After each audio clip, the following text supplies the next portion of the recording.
طالبانو خپل 1500 ځواکونه بامیان ته استولي.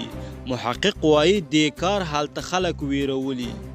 په داسې حال کې چې تازه د افغانستان په شمال کې طالبانو او د محافظو ډلو ترمنځ د جګړو د پیل په اړه اندېښنې مطرح شوي، تازه د طالبانو حکومت خپل 1500 ځواکونه بامیان ولایت ته استولي دي.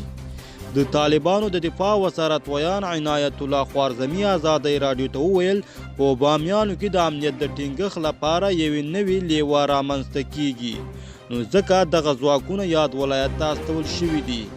نوموړی وایي د مشرانو د مصلحت له مخې او د دغه شان د اړتیا له مخې یوه لیوه د بامیان لپاره ځانګړې شوې.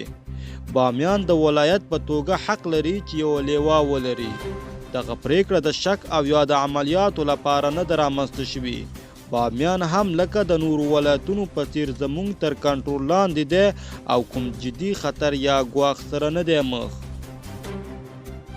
خو د وحدت اسلامي ګوند مشر محقق وایي طالبان د دې ځواکونو په استولو سره د خلکو ترمنځ ویره خپره کړې ده.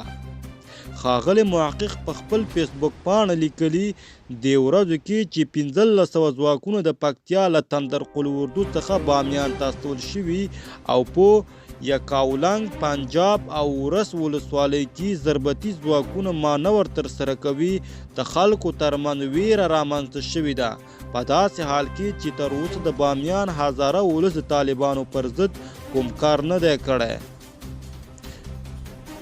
که څه هم طالبانو سلګونه ځواکونه شمالي ولایتونو ته استولي دي، تازه یو غږ چې ویل کېږي د پخواني د نظام د جمهور رئیس د مرستیال امرالله صالح دی په ټولنیزو رسنیو کې لاس پر لاس کېږي چې د ځواکونو د همغږۍ کولو خبره کوي، خو دا نه وایي چې کوم ځواکونه.